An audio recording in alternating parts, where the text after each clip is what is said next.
আসসালামু আলাইকুম। সোহাগ ইলেকট্রনিক্স চ্যানেলের আরও একটি নতুন ভিডিওতে আপনাদের স্বাগতম। তো ভিউয়ার্স, আজকে যে সমস্যাটা নিয়ে আমি আপনাদের আলোচনা করব সেটি হচ্ছে আপনার সিএটি টিভি। এই যে দেখতে পাচ্ছেন এখানে যে কানেক্টরগুলো সেটি হচ্ছে এসি কট, আর এখানে সেটি হচ্ছে আপনার ডিগেজিং কয়েল। তো ভিউয়ার্স, আপনারা অনেকে ভুল করে থাকেন। আপনারা অনেকে ভুল করে যদি এখানে এসি কোড লাগান তাহলে কিন্তু আপনার টেলিভিশনটি অন হবে না, উল্টো আপনার এখানে যে রেকটিফায়ার ডায়োডগুলো রয়েছে এগুলো শর্ট হয়ে অন্য কোনো সমস্যা হতে পারে।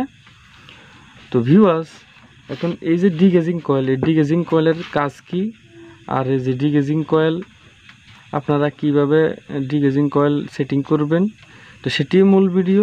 যারা নতুন তারা অবশ্যই চ্যানেলটি সাবস্ক্রাইব করে পাশে থাকা বেল আইকনটি অন করে রাখুন, আর যারা অলরেডি সাবস্ক্রাইব করেছেন তাদেরকে অসংখ্য ধন্যবাদ। তো ভিউয়ার্স, আপনারা যারা সিটি টেলিভিশনে কাজ করেন তারা অবশ্যই জানেন যে টেলিভিশনের পিকচার টিউবের আপনার চৌসাটে একটি কয়েল থাকে, সেটিকে আমরা বলি ডিগেজিং কয়েল, এবং এই ডিগেজিং কয়েলের কানেকশন এখানে দেওয়া হয়।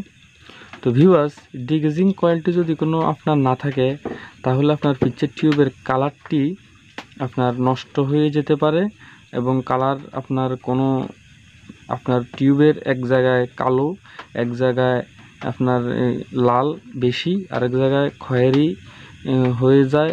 বিভিন্ন সমস্যা হয় পিকচার টিউবের ডিগেজিং কয়েল না থাকলে। Colour same to same colour থাকে না, কালার নষ্ট হয়ে যায়।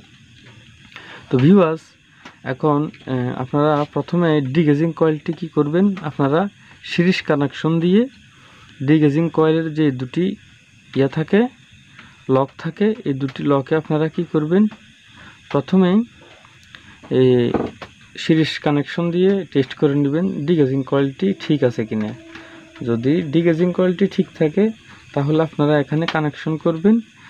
তাহলে এটি যখন আপনারা পাওয়ার দিবেন তখন এই যে এখানে এটি দেখতে পাচ্ছেন, এটি আপনার 5 সেকেন্ডের জন্য এটি লোড নেবে, কয়েলটিকে হিট করে এরপর এটি আবার ছেড়ে দিবে। তো এরপর আপনার টেলিভিশনটি স্টার্ট হবে। তো এভাবে থাকলে আপনার পিকচার টিউবটির আলো এবং পিকচার টিউবটির যে কালার, এই কালার কিন্তু সেম টু সেম থাকবে, কোনো সমস্যা হবে না। আর যদি এখানে আপনারা ডিগেজিং কয়েলটি না লাগান তাহলে কিন্তু আপনার পিকচার টিউবের আলো এবং কালার এগুলো বসে যাবে, এগুলো নষ্ট হয়ে যাবে। তো এগুলো আপনার অ্যাকুরেট কালার আসবে না, তো ছবি ভালো দেখা যাবে না। তো ভিউয়ার্স, আপনারা অবশ্যই এই ডিগেজিং কয়েল কিন্তু লাগাবেন। এবং এই যে এখানে এনটিটি দেখতে পাচ্ছেন, এখানে লেখা রয়েছে এটি যদি ফুরে যায়, নষ্ট হয়ে যায়, তো আপনারা এখানে নতুন করে লাগাতে পারেন। তো নতুন করে না লাগিয়ে যদি আপনারা এমনি ডিগেজিং কয়েলটি শুধু লাগিয়ে রাখেন তাহলে কিন্তু আপনার কাজ হবে না। তো ভিউয়ার্স, ভিডিওটি শেষ পর্যন্ত দেখার জন্য আপনাদের অসংখ্য ধন্যবাদ। আর যদি ভিডিওটি আপনাদের একটু হলেও উপকারে আসে তাহলে ভিডিওটিতে একটি লাইক দিবেন, আর চ্যানেলটি সাবস্ক্রাইব করে সবসময় সোহাগ ইলেকট্রনিক্সের সাথেই থাকবেন। ধন্যবাদ।